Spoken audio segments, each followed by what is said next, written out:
Welcome to Rick's Corner, where we talk wrestling.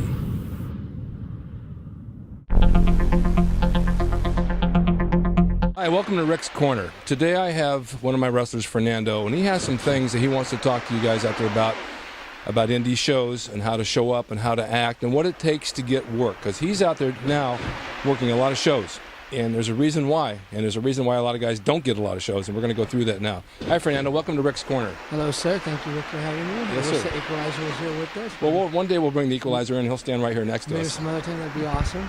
Two great minds, Yeah. Maybe a third one.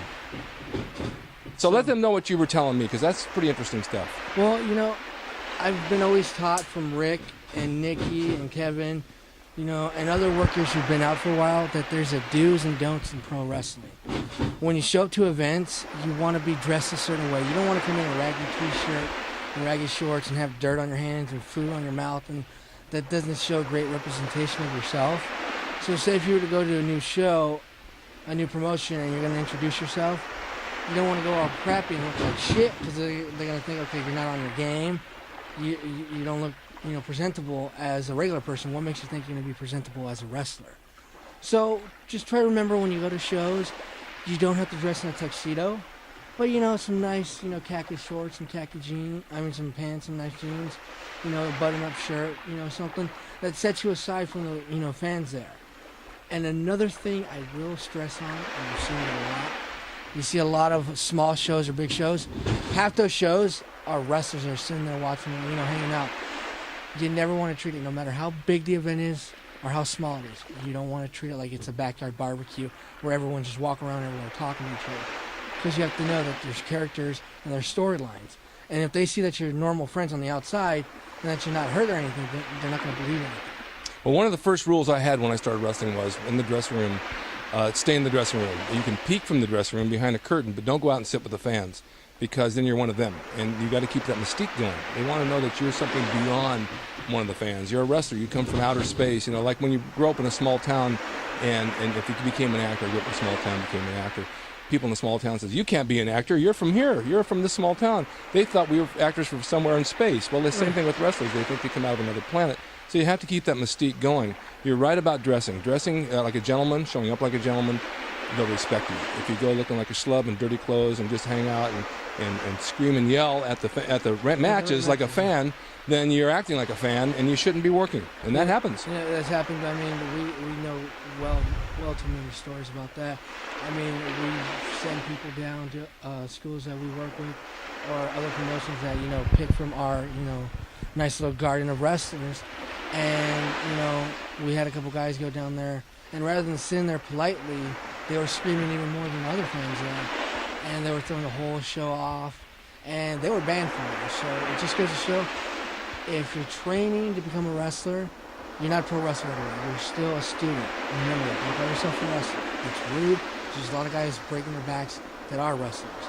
And second of all, don't mark out. As soon as you become a student, you know that, hey, you can't scream around like a maniac. You can't say, oh my God, that's this. Oh my God, that's him. Ooh, you can't get into it. Those are where the fans are from, not us. We're students and we're wrestlers. So you gotta understand, there's that thin line, but it's a big line between a wrestler and a fan that separates us. That's why people don't come to see regular Joe or regular Tim anymore. They come to see, the beefed out, barber, or the beefed out, garbage man. They come to see a guy who has a gimmick and is strong and different than the norm. Well, they want somebody special. They want the guy next door. But we did have a couple of guys go down to his shows, and I got a call right away how rude they were, yelling at the guys in the ring and making comments, and you suck. And I told them, I said, that's it, I won't send you again. They didn't want them back. You can't do that. It just makes you look like a fool. So you go with respect. If you're going to work a show, you go in the dressing room, you shake hands with everybody, introduce yourself like a gentleman. I know a lot of guys that do that. Hulk Hogan did the same thing when I first met him. Came up, hi Rick, I'm Terry, nice to have you. He was a real gentleman, and most guys that are professionals are, because it's professional business, and they treat it like a professional. If you go and you don't treat it that way, you'll never become anything.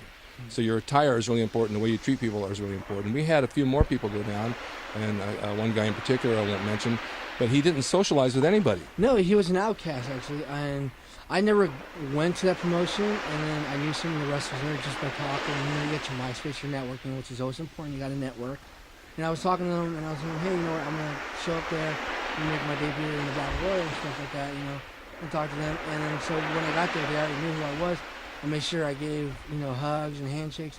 People I never knew, but I know, and I knew in my heart that I would see in the future and I would help. And I introduced myself, and that one person that we won't speak of, name-wise, would sit off in a corner, not even talk to anybody or introduce himself. Everyone thought, well, his nose is up in the air. He's either too better than everybody, or he's just that horrible of a worker. Nobody wants anything to do with him. Now, if you get either one of those sides, you're in bad luck, because either way, no one's going to want to work with you. You got to be humble and grateful about these things. You got to know, and you got to let them know that you have respect and honor for what you do and what they do. And it's also good if you shake someone's hand, they can tell if you're a good worker from that. I mean, well, the old rule of wrestling, and there was a kayfabe, which a lot of the guys today don't know what that means. It's like the secrets of magic, and kayfabe is the secret word in wrestling. And the handshake in the dressing room is very loose. That means that if someone comes up and shakes my hand very loose, I'm going to have a night off. A night off means that you're going to have an easy match. There's no bumps and bruises and no pain. You walk away free. If someone shakes my hand hard, it's like they're a crowbar and they're stiff, and you don't want to work with them because they don't know the business. They obviously don't know it.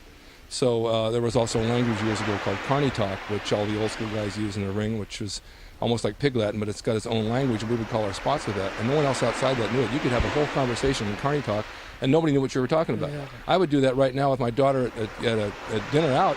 She's 18 years old, and she knows it. So we're talking about somebody, and we use that. We know what we're saying. They don't know what we're saying. But your points are good. You got to go dressed. You got to go polite. You got to be a gentleman. I know that you go to a lot of the indie shows, you don't even work, and you go and you introduce yourself to the promoter, you introduce yourself to the boys, you tell them you're available for work, you let them see your YouTube videos, and then you get work. Yeah, and I did exactly what you told me, Rick, which is have cards, business cards, have, headshots, whatever you can. Color is better because it gives more, live features to yourself and your character, and they're going to say, okay, cool, I like this. If you give a blank card with just a name, that's okay for now, but try to get business cards with, a little photo of you, a little, pose, a snapshot. And always, when I go to shows and I'm not working them, I'm cleaning up after the shows. I'm putting away the chairs. I'm helping out with the rings. I help out with the concession stands, with whatever area I can help out, because they know you're grateful and, you're paying your dues. And a lot of people don't pay their dues. A lot of people, just think, okay, I'm going to come in school, and I've heard this here. Rick's gotten multiple calls and emails. Say, hey, I'm 13 and, by the time I'm 16, am I going to be in the WWE?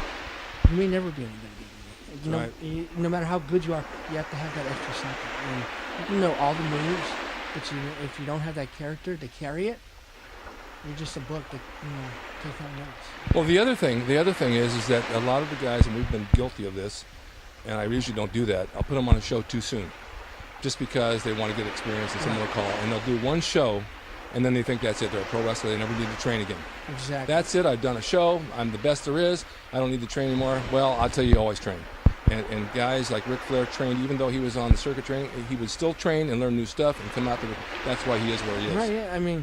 Just like with anything in life you're learning, whether it's playing the guitar or learning new dance moves or in the ring. You never stop. You never stop. There's always something new. There's always a new bridge, a new spot. We'll use bridge and spot as the same thing. There's always a new riff. There's always a new solo or something that you can add into your work. Well, and also just because you do it once doesn't mean you know it. We review stuff out here. I'll bring stuff that we've done 3 or 4 months ago, and I'll say, let's do that spot. And you're going to say, I don't really remember it. Well, you got to remember it. And that's why we review it and go over and over and over and over. Well, I think you made your point. And I think you guys should listen to this and take heed, because it'll make you better at what you do, and you'll start getting shows when you're ready. And on Rick's Corner, I ask you to send me videos of your work if you want me to critique it, and I've gotten a lot of them.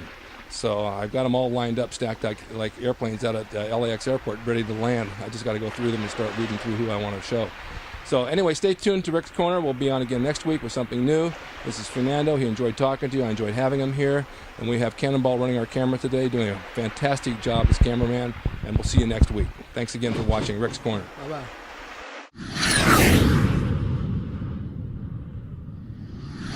Stay tuned next time for more Rick's Corner, where we'll talk wrestling.